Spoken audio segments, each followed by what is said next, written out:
कारण हा पण माझा पाऊण तासात पूर्ण स्टिच करून झाला. कोटोरीचा साधा ब्लाऊज होता. आता त्यांना कसं आहे ते मॅचिंग धागा पण आपल्याला द्यावा लागतो. तर मॅचिंग इकडे मी जे आज कपडे कटिंग करायचे ते सर्व काढले. तर हा एक ब्लाऊज आहे, हे जास्त आणि मेन फॅब्रिक आहे. तर टॉप कटिंग करायला ही मोठी स्केल मी यूज करत असते. पहिले बघावी लागते ती डिझाईन उभी आहे का आडवी आहे. आता मागे पण मी कोटोरीचा सर्व डायग्राम काढून झाले ड्रेसवरचा. आता हे ड्रेस कटिंग करून जायच्या नंतर ते 2 ब्लाऊज काढले ते पण कटिंग करून घेणार आहे.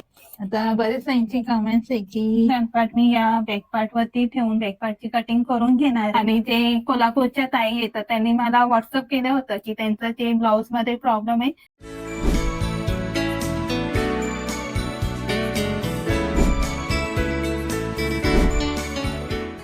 नमस्कार, कसे आहात सगळे? आणि इथं आता बघितलं ना, हे काल 2 ब्लाऊज मी कम्प्लीट केले होते. काल हा पण माझा पाऊण तासात पूर्ण स्टिच करून झाला. कोटोरीचा साधा ब्लाऊज होता अस्तरचा. आणि त्यानंतर हा एक मी शिवला होता. आता याला बटन लावायला घेतले कारण की आता वाजले 11:45 वाजता आणि सानूची शाळा सुटते 12:15 वाजता. आता मी काय करणार आहे, तिला शाळेत घ्यायला जाणार आहे ना, मग जाता जाता हे जे ब्लाऊज आहेत ना यांना काच करायचे. मग ते गेटवरती आमचं जे मार्केट आहे तर ते सानूच्या शाळेत जाते ना, जो रस्ता जातो ना तिथं ते शॉप आहे. मग तिकडनं मी हे काच पण करून घेणार आहे. अशा प्रकारे माझी दोन्ही कामं होणार. सानूला पण घेऊन येणार शाळेत आणि काच पण करून होणार. ते बटन घेते मी लावून. या ब्लाऊजचे झाले माझे लावून. हे बघा त्याचे झालेत लावून. आता हाच राहिले त्याचे पण मी लावून घेते. ते बघा याची इथं बटन येते.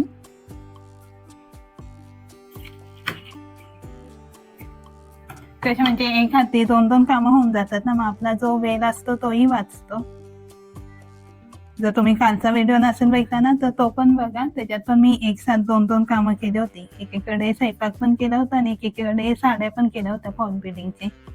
अशी कामं आहेत ना ऍडजस्ट करून करावी लागतात. यामुळे वेळ वाचतं आणि आपली आहेत ते दिवसभराची कामं ती पण होऊन जातात.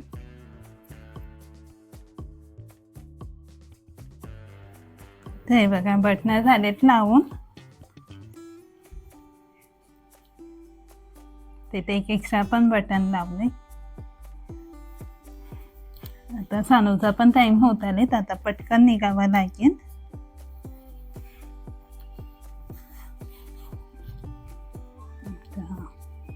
आता त्यांना कसं आहे ते मॅचिंग धागा पण आपल्याला द्यावा लागतो. तर मॅचिंग धागा पण घ्यावा लागेल सोबत.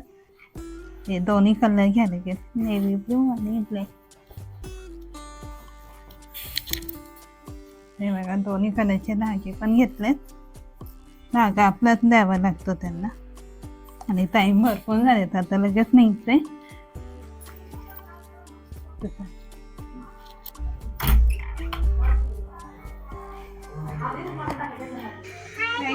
तुम्ही आता सानूला घरी सर्व सामान घेतले. दिसलं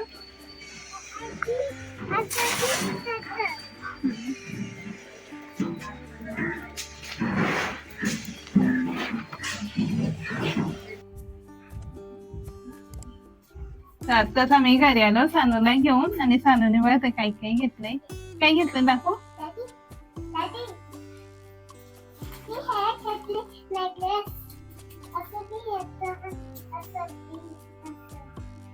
आणि अजून दुसरं काय येते हातात ते काय घेतलं. ते येतात तिने ते काही टॉईज घेतले, नेल पेन घेतले आणि बनाना आवडतो तो बनाना घेतला. आणि तिच्या डॅडीसाठी पण खाऊ घेतले तिने तो याच्यामध्ये. आणि आम्ही जे ब्लाऊज काच करायचे होते तर ते शॉप आज बंद होता तर ते काच करून नाही भेटले. आता बघू उद्या तिचे शाळेत सोडवायला जाताना मग तिला घ्यायला जाताना मग ते काच करून घेऊ. तर इकडे मी जे आज कपडे कटिंग करायचे ते सर्व काढले. तर हा एक ब्लाऊज आहे, हे जास्त आणि मेन फॅब्रिक आहे. तर या मापाचा ब्लाऊजने कटिंग करायचं आहे. त्याच्यानंतर हा एक आहे.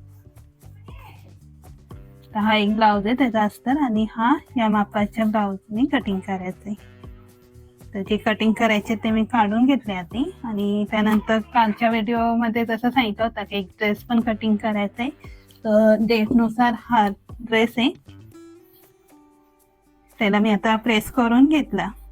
आणि सानूला जेव्हा शाळेतून घेऊन आली ना, त्याच्यानंतर जेवण केलं, घरातलं आवडलं, किचन वगैरे. आणि कसं आता ऊन पण खूप होतं आणि थंडी पण आहे. घरी आल्याच्या नंतर थोडी थंडी लागली आणि खूप उन्हातून आलो ना, त्याच्यानंतर जेवण झाल्यावरती सर्व किचन मध्ये आवडल्यानंतर मी पण झोपले थोडा वेळ, 20-25 मिनिटं झोपले. आणि सानू बघा अजून झोपले, ते उठले नाहीये, तिला पण झोपवले.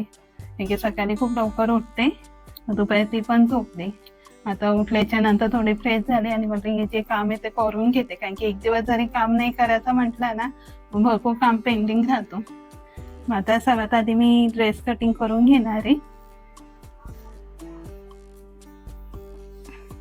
तर सर्वात आधी तर आता सानू झोपल्यामुळे जागा खूपच कमी राहते ड्रेस कटिंग करायचं. थोडं तिला तिथं सरकून घेते आधी जागा बनवून.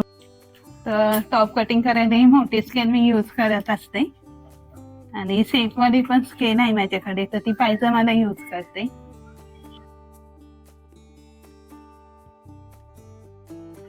तर असं काही लागणार नाही कटिंग करायला, ऑर्डर्स लागणार कारण की डायरेक्ट फॅब्रिक वरती कटिंग करणार आहे. आता याच्यात जर बघितलं ना तर फ्रंट पार्ट आहे ना, म्हणजे पुढचा जो ड्रेस आहे ना पुढचा दिलेला, तर त्याच्यावरती थोडे सिम्पी टिकलेत आणि हा साधा प्लेन आहे. हा बॅक पार्ट आहे, तर हा कधी पण फॅब्रिक कटिंग करताना ड्रेसचं हे चेक करावा लागतो, मागे कोणता आहे आणि पुढचा कोणता आहे. आणि मी जेव्हा पण ड्रेस कटिंग करत असते ना, तर जो पुढचा भाग असतो ना तो सर्वात आधी कटिंग करून घेत असते, कारण की ती डिझाईन बरोबर सेंटरमध्ये बसून कटिंग करावी लागते. आणि जो बॅक पार्ट राहतो ना हा पूर्ण प्लेन असतो, मग याच्यात हात पण कटिंग करायचे असतात. तर मी आधी सर्वात आधी डिझाईन बसवून घेते.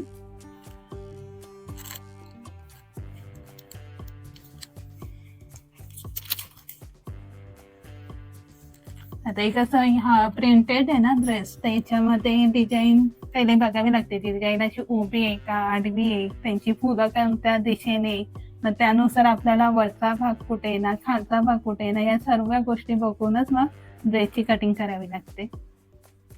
ड्रेसमध्ये जास्त करून तशाच प्रकारची डिझाईन असते. आता हे जे फोल्डिंग केले ना, तर ते हिप मध्ये पहिले बसलं पाहिजे. मी हिप साईज पहिले बघून घेत असते. Heap size 38.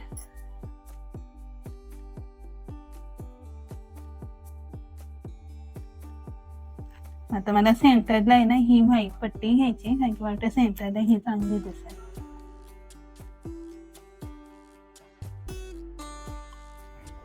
तिथं व्हाईट येलो अशा पट्ट्या दिलेल्या, तर मी सेंटरला व्हाईट घेते. तर बऱ्याच आहे ना मला असं सांगायचंय की हा माझा जो चॅनल आहे तो ब्लॉगचा चॅनल आहे, आणि याच्यावरती मी पूर्ण कटिंग आणि स्टिचिंगचे व्हिडिओ नाही दाखवू शकत, कारण की पूर्ण कटिंग आणि स्टिचिंग जर दाखवायला गेली ना तर त्याच्यामध्ये म्हणजे एकच ब्लाउज करण्यात पूर्ण वेळ जातो. मग ते कटिंग करायचं म्हटलं तर ते पुन्हा व्हिडिओ शूट करायला 2 घंटे जातात आणि त्याच्यात भरपूर दुपट्टीने एडिटिंगला जास्त वेळ जातो. सर्व मेजरमेंट वगैरे सर्व त्याच्यात एडिट करून सर्व सांगायला, तर मग एडिटिंग करायलाच 4 ते 5 तास जातात. मग माझं काय होतं, जे शिलाईचं जे काम आहे ना ते बरंच राहून जातो. तर त्यामुळे मी काय करत असते, माझ्या या ब्लॉगच्या व्हिडिओद्वारे फक्त जे काही महत्वाच्या गोष्टी असतात किंवा जे ट्रिक्स असतात ते फक्त मग मी तुमच्यासोबत शेअर करत असते. आणि जर तुमचे जर कमेंट्स असेल का पूर्ण कटिंग आणि स्टिचिंग दाखवा, तर त्याच्यावरती मी विचार करेन आणि मग तसं प्लॅन करून मग तसं मी कामाला सुरुवात करेन. कारण की मला कसं आहे, कस्टमरचे पण डेट दिलेले असतात, त्या डेटनुसार काही करून कपडे कम्प्लीट करून ठेवावे लागतात. त्याच्यानंतर सानूचा पण असतो, मग तिचा पण अभ्यास, तिच्याकडे पण लक्ष द्यावं लागतं. आणि घरात कसं करणारी मी एकटे असते, मग पुन्हा वेळ सानूला पण भरपूर वेळ द्यावा लागतो. त्याच्यानंतर बराच वेळ माझा हा जो शिलाई व्यवसाय त्याच्या पण भरपूर गोष्टी असतात. त्याच्यानंतर कस्टमर सुद्धा येत असतात. आता कधी कधी असं होतं ना, आता मागे पण मी कटोरीचा फुल कटिंगचा व्हिडिओ, त्याच्यानंतर स्टिचिंगचे व्हिडिओ, असे 3 व्हिडिओ बनवून टाकले होते. पण त्यावेळेस पण काय झाले होते, कस्टमर यायचे, मग कस्टमर आले ना की मग मला ते व्हिडिओचं काम थांबवायला लागायचं.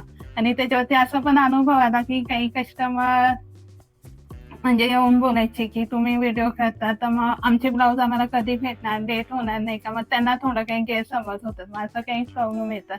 त्यामुळे माझं हे जे कटिंग आणि स्टिचिंगचा जर व्हिडिओ तुम्हाला बघायचे असेल तर त्याच्यानुसार मग मी पुढे बघेन तसं प्लॅन करून कामाला मग सुरुवात करेन. मग सध्याही कसं माझं मी ब्लॉग चॅनल चालू केलेलं आहे. मग माझं जे काही डेली काम असो ते मी तुमच्यासोबत शेअर करत असते.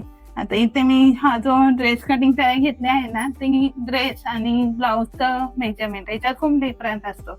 आता ब्लाऊजचं मेजरमेंट म्हटलं ना की चेस्ट साईज वरती समजतो आणि चेस्ट साईज आपल्याला माहिती आहे. चेस्ट साईज जर सुरुवात केली 28, 30, 32, 34, 36, 40, 44 अशी असते आणि ड्रेसमध्ये तशी काही साईज नसते. ड्रेसचे जे माप असतं ना ते मी बॉडीवरून घेत असते आणि ब्लाऊज असतो ना ब्लाऊज हा पुन्हा फिटिंगला असतो पण ड्रेसचं बघितलं ना कसं थोडं लूज असतं. तर हे मी पण ड्रेस घातले तर थोडं लूज ठेवावं लागतो. त्याच्यात कुर्ती असतो किंवा पुन्हा पटियाला ड्रेस, पंजाबी सूट असू दे मग थोडे मेजरमेंट वेगळे पडतात. आता मी तर ड्रेसही कटिंग करायला घेतले ना मग त्याचे माप घेण्याचे पण 2 पद्धती मी यूज करत असते पण जास्त करून 1 पद्धत यूज करते. आता 2 पद्धती असेल. आता जेव्हा आपण बॉडीचं जे मेजरमेंट घेत असतो ना तर समजा मी असं ड्रेससाठी जसं बॉडीचं मेजरमेंट घेतलं ना तर मी ड्रेससाठी कधीच असं टाईट घेत नाही पण ब्लाऊजसाठी थोडं टाईट घ्यावं लागतं कारण की ब्लाऊज पुन्हा फिटिंगला पाहिजे आणि ड्रेससाठी थोडं लूज घेते म्हणजे असं 1 बोट घुसेल असं लूज ठेवावा लागतो. तसा दोघांमध्ये माप घेण्याचा जो डिफरंट आहे ते मी तुमच्यासोबत शेअर केला. आणि जर फिटिंग ड्रेससाठी जर फिटिंगमध्ये जर माप घेतला लूजमध्ये न घेता जेवढं फिटिंगमध्ये माप घेता तर मग कटिंग करताना मग 1/2 इंच किंवा अर्धा इंच वाढवावं लागतो जे पण माप येईल. मग ते चेस्ट असो अपर चेस्ट, कंबर, हिप याच्यामध्ये प्रत्येक याच्यात 1/2 इंच वाढवावं लागतो. फक्त 1/2 इंच कशात अपर चेस्ट, फुल बस्ट, कमर आणि हिप याच्यात फक्त अर्धा किंवा 1/2 इंच वाढवावं लागतं. अशा 2 पद्धती पाडतात ड्रेसच्या मेजरमेंटसाठी. आता मी जी यूज करते ना माप घेण्याची पद्धत ती माझी असते लूज घेण्याची. मी लूज मध्येच माप घेत असते.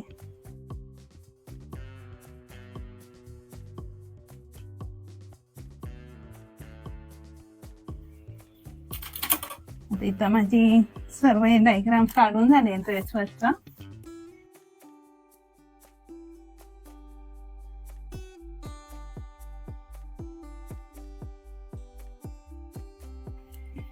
आता हे ड्रेस कटिंग करून जायच्या नंतर ते 2 ब्लाऊज काढले ते पण कटिंग करून घेणार आहे.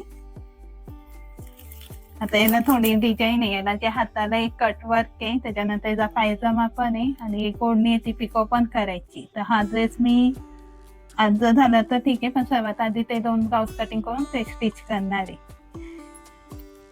तर आता इकडे बघा इथं जे आर्महोल आहे ना हे असं सरळ येतो तिथं थोडा 1/2 इंचाने खालच्या साईडून घ्यायला लागते गोलाई आणि ब्लाऊज मध्ये मी सरळच ठेवत असते.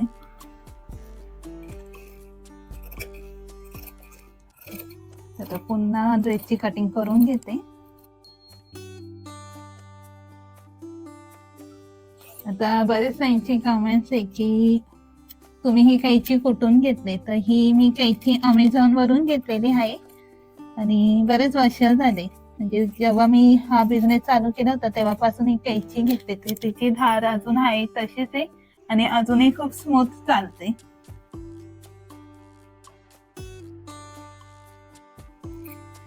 तर आता ही जी मी कैची घेतली होती ना ती अमेझॉन वरून घेतलेली. त्याची लिंक पाहिजे तर व्हिडिओ मध्ये जे डिस्क्रिप्शन आहे डिस्क्रिप्शन मध्ये याची लिंक मी टाकेल तर तिकडनं तुम्ही जाऊन घेऊ शकता ऑनलाईन. आता इथे बघा इथे पण जसं ब्लाऊज मध्ये बॅक पार्टला मी जसं अर्धा इंच वरच्या साईडून कट करत असते कारण की जो बॅक पार्ट आहे त्याचा असा गोलाई नको यायला. तसंच सेम इथं पण तेच मेथड पडते. ते काय होतं जर असं सरळ ठेवला ना पायजमा त्याचं ते पण असतो ना त्याची माझी टोकं बाहेर येतात. मग इथे पण थोडासा गोलाईमध्ये कटिंग करावी लागते. माझा फ्रंट पार्ट कटिंग करून झालाय तोच फ्रंट पार्ट मी या बॅक पार्ट वरती ठेवून बॅक पार्टची कटिंग करून घेणार आहे. आणि आता मला बरंच काम आहे. हा ड्रेस कटिंग करून जायच्या नंतर पायजमा पण कटिंग करायचे. त्यानंतर तिथं जे 2 ब्लाऊज काढून ठेवले ते पण कटिंग करायचे आणि त्याची डेट आधीचे तर ते मी पहिले कटिंग करून घेणार आहे. मग हा जर राहिला तर मी उद्या हा स्टिच करेन कारण की याला डिझाईन पण आहे हँड्सला हाताला. त्यामुळे जर नाही आज जातो उद्या मी याला पुन्हा स्टिच करेन.